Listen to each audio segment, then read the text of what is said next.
from Southern Colorado's high-definition news leader. This is News Channel 13, where the news comes first. Firefighters from across the state are all joining forces to fight the Hayden Pass fire. New developments as they try to get it under control. I'm Greg Miller. We're live with the latest. And I'm tracking warm, dry, and breezy conditions today, but changes are coming tonight that could help that fire situation. Details coming up. Plus, new at noon, a scary morning on the roads. We'll have details of what happened. One person is in the hospital with serious injuries after being hit by a car. Good afternoon, and thanks for joining us for KRDO News Channel 13 at noon. I'm John Carroll. And I'm Dana Clemens. The Hayden Pass Wildfire is still growing in size. We're keeping a close eye on the blaze as it creeps closer to Coaldale. Here's a look at the area the fire has burned so far. This map shows the perimeter of the Hayden Pass Wildfire. Today, winds are expected to continue to blow the flames and smoke toward the east. And we just heard that smoky conditions could make it more difficult for firefighters to get to the flames today. We have team coverage tracking the fire and conditions that affect its path. Storm Tracker 13's Mike Everett is closely watching wind speeds. KRDO News Channel 13's Greg Miller is in Salida at a fire camp now, where we just learned that the fire has grown by 600 acres. Now just short of 13,000 have burned. Good afternoon, Greg.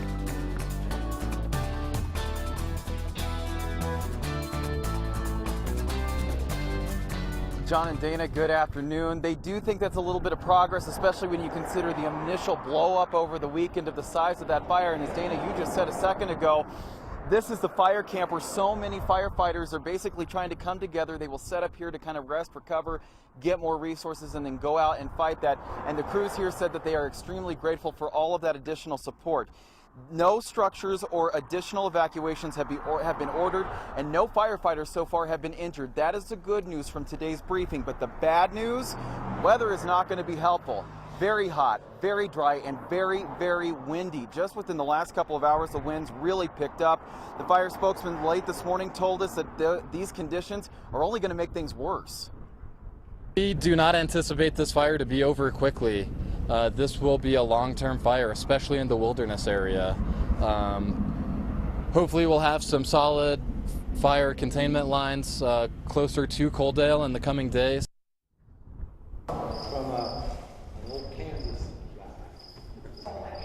And obviously that news is very distressing to the people who have been out of their homes for 4 days now, and they don't know when they can go back. They're getting very, very concerned about what this fire may do to their properties, and you will be hearing from those people coming up in our next half hour on KRDO News Channel 13. For now, we're live in Salida. Greg Miller, KRDO News Channel 13.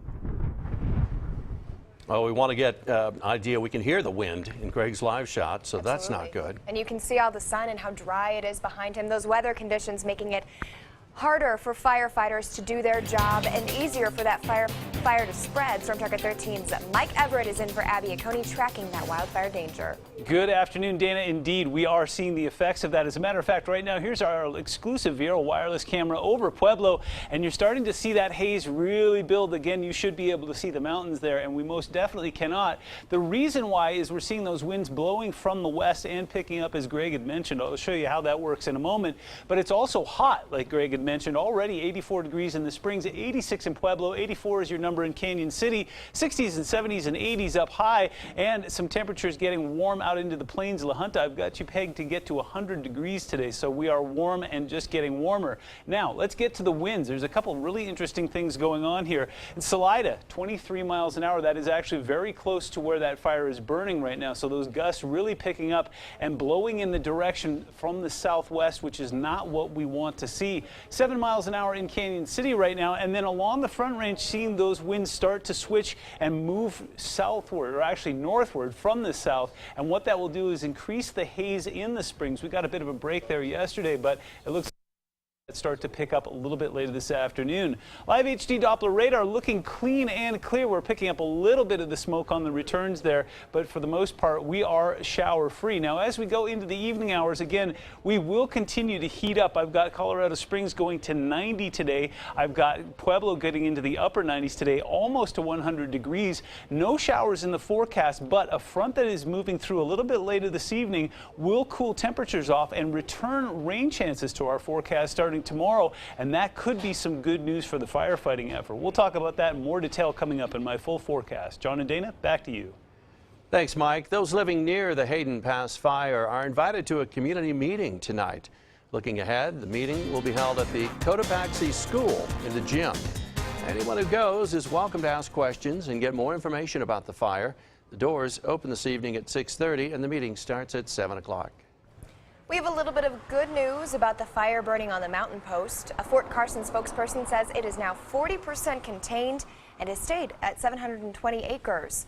There are still several fire departments fighting to put it out. However, fewer are working on it today than yesterday. The blaze started Sunday in rough terrain on the training range. Crews were not doing live fire gunnery when it started. The cause is still under investigation. And for the first time this year, El Paso County has handed down Stage 1 fire restrictions. That means no campfires unless they're in a permanently constructed fire grate, no barbecuing without an approved grill, and that also means no outdoor smoking. Huerfano County is now on Stage 2 restrictions. You can find out about those specifics at our website, krdo.com. Would you be ready if you had to evacuate your home because of a wildfire? How quickly could you leave, and what would you take with you? KRDO News Channel 13's Scott Harrison put some homeowners to the test in the Skyway neighborhood of southwest Colorado Springs. Natalie Cannon isn't wasting any time. With 4 kids, every second counts in an evacuation, and she has more than important documents on her list. My journals, which is something that I've spent a lot of time with, and it's something that I feel like if something happened to me, my children would know who I was by reading them. Cannon came out with journals and photo albums. Even the kids chose one thing to take with them. And now I'm thinking more it needs to be centrally located so that it's easy to grab and go. One of the most important lessons learned by many of the victims of the Black Forest and Waldo Canyon fires is that they left behind many irreplaceable items that they wish they had taken with them but didn't, simply because they didn't believe the fire would do what it did. Mike Lynn needed less than 5 minutes to grab his credit cards, important papers, and pets. Well, even though I'm not ready, I have to leave in 5 minutes. The lesson here, know in advance what's most important to you and your family, grab it, and go. In Colorado Springs, Scott Harrison, KRDO News Channel 13. If you live in a wildfire zone, you should always have an evacuation bag ready to go. Include vital supplies like water, food, and a first aid kit.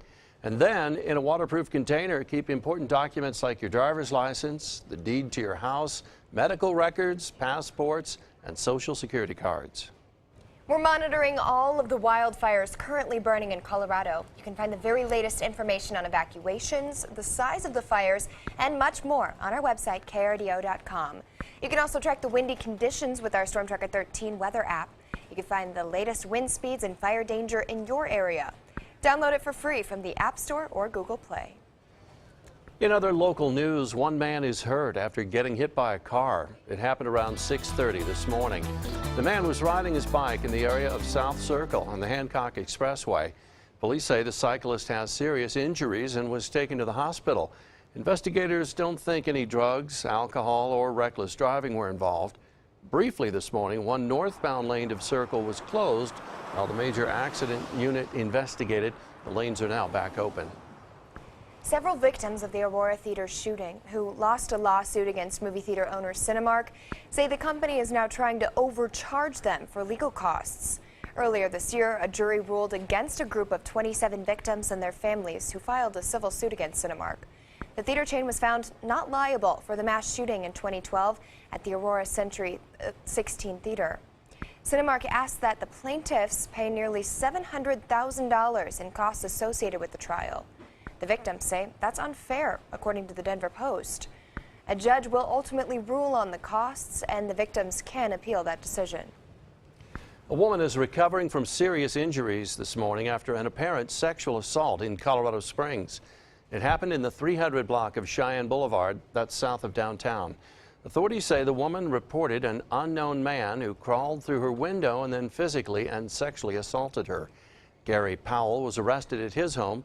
He faces charges of sexual assault, first-degree assault, and first-degree burglary. Powell is a registered sex offender.